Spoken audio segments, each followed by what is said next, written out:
नमस्कार दोस्तों, हरे कृष्णा, राधे राधे, जय माता दी। कैसे हैं आप सब लोग। दोस्तों, सभी को जैसे पता है कि 30 जून से गुप्त नवरात्रि शुरू होने जा रही है और गुप्त नवरात्रि में माता की गुप्त रूप से साधना की जाती है। बहुत ही कठिन तरीके से लोग साधना करते हैं अपने अपने मनोवांछाएं पूर्ण करने के लिए, लेकिन कई प्रकार के छोटे छोटे भूल हमसे ऐसे हो जाती है जिससे कि हमें साधना की संपूर्ण फल की प्राप्ति नहीं होती है। अगर इस नवरात्रि के दौरान कुछ चीज़ें हम नियम बना ले, कुछ चीज़ें हम सीख ले, समझ ले और उन चीज़ों को हम अवॉइड कर सके तो हमें इस तरह का छोटे छोटे भूल से हम अपने आप को बचा पाएंगे और माता की आराधना का संपूर्ण फल हमें प्राप्त होगा। दोस्तों, सबसे पहले हम जान लेते हैं कि नवरात्रि में हमें क्या क्या करना चाहिए और उसके बाद हम बात करेंगे कि हमें क्या क्या नहीं करनी चाहिए।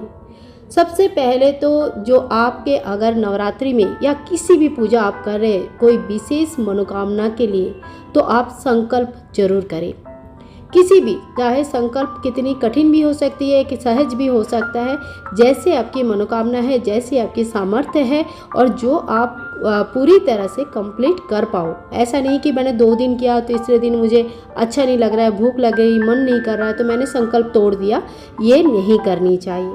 तो जो भी करेंगे, जैसे माता को हर रोज़ मैं घी का दीपक जलाऊंगी, हर रोज़ माता के मंदिर की दर्शन करूंगी, पूरी नवरात्रि में चप्पल नहीं पहनूंगी और माता का मंदिर में एक बार दर्शन जरूर करूंगी। इसी तरह का कोई भी एक संकल्प आप ले सकते हैं, लेकिन एक संकल्प जरूर ले और उसे पूरा जरूर करें।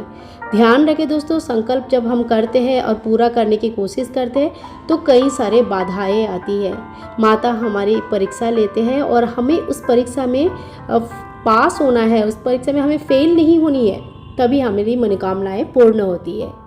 इसके बाद आप पूरी नवरात्रि के दौरान शुद्ध रखें अपने आप को, अंदर से बाहर से, यानी कि मन से और तन से। ब्रह्मचर्य का पालन करें। भूमि शयन अगर हो सकता है तो भूमि शयन जरूर करें। किसी भी प्रकार का तामसिक भोजन का त्याग करें। ज़्यादा तला हुआ, ज़्यादा भुना हुआ या मद, मदिरा, मांस इत्यादि का त्याग करें। लहसुन, प्याज का त्याग करें और बासी खाना का त्याग करें। हो सके तो अगर उपवास रख रहे हैं या फलाहार कर रहे हैं, उस बात का भी संकल्प ले लें और उसी हिसाब से खाना ग्रहण करें। अपने स्वास्थ्य का अपने ख्याल रखते हुए आपको ये संकल्प लेना है। ऐसा नहीं कि 9 दिनों तक बिल्कुल निर्जला रह जाएंगे हम लोग। तो अपने स्वास्थ्य और अपने कंडीशन को देखते हुए आप जो है इस तरह का संकल्प ले सकते हैं।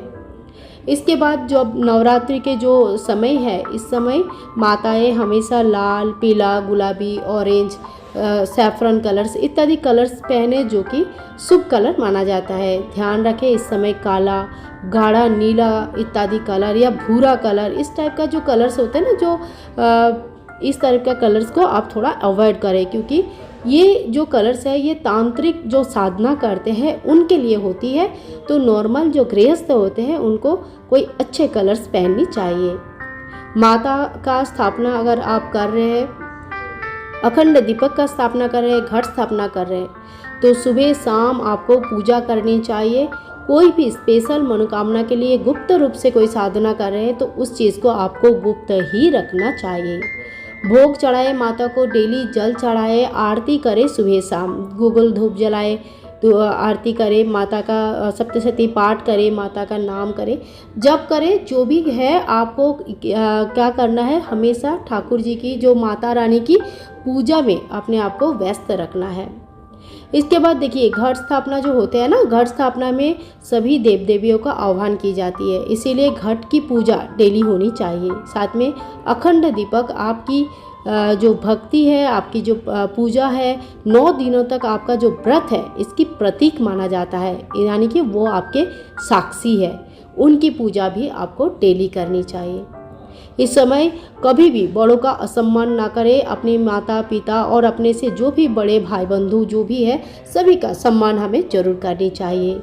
और घर पर अगर आपका इस समय कोई भी अतिथि आता है, किसी भी स्वरूप में आते हैं, आप उनको थोड़ा बहुत जैसे अगर घर में कुछ भी नहीं है तो पानी और थोड़ा बतासा भी दें, लेकिन खाली हाथ वापस ना भेजें।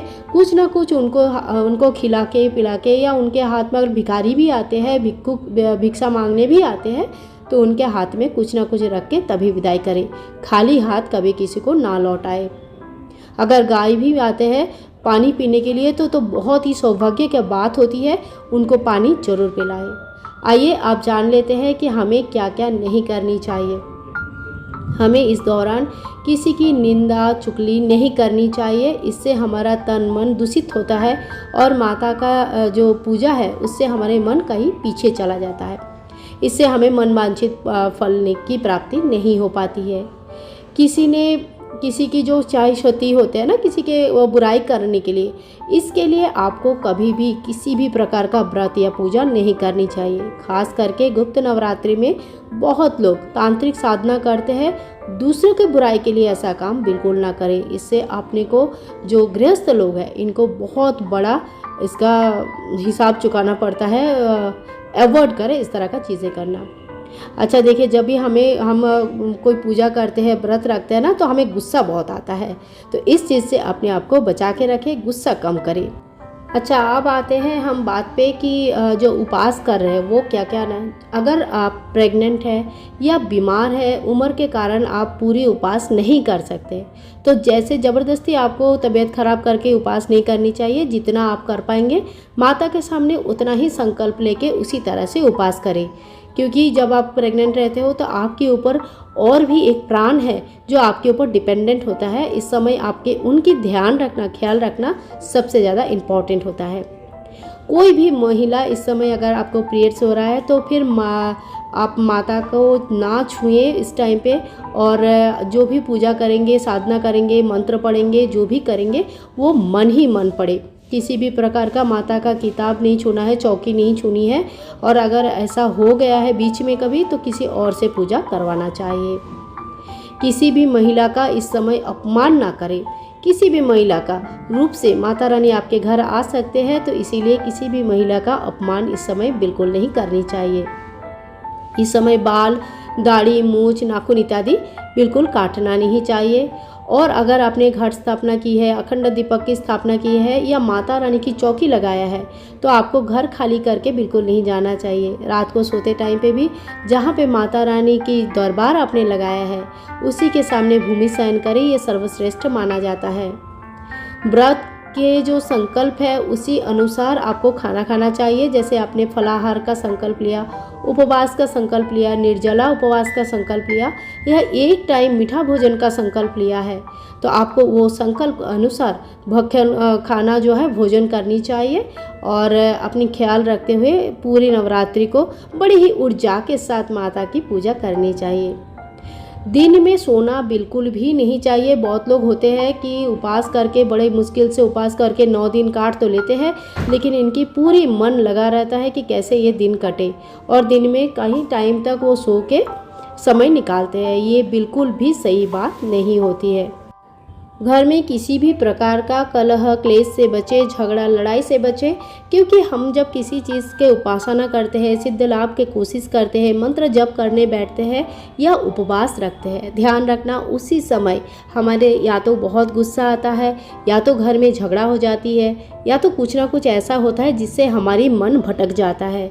इस बात का ध्यान रखें, क्योंकि हम जब कुछ अच्छे करने की कोशिश करते हैं तो उसमें बाधा विपत्ति जरूर आती है।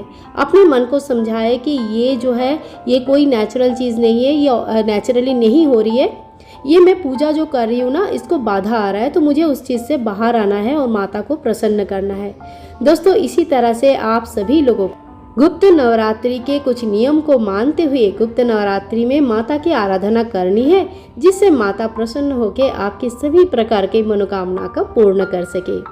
दोस्तों, आशा करते हो ये वीडियो आपके लिए बहुत ही यूज़फुल रहेगा और अपने जीवन में इस चीज़ को ढालने की कोशिश करें, ताकि आपको आगे चल के भी कुछ ना कुछ फल कुछ ना कुछ फल मिले, कुछ ना कुछ फ़ायदा मिले। मिलते हैं नेक्स्ट वीडियो में, तब तक के लिए विदाई दे। हरे कृष्णा, राधे राधे। और जाते जाते माता रानी की जयकारा लगाना बिल्कुल ना भूले। जय माता दी।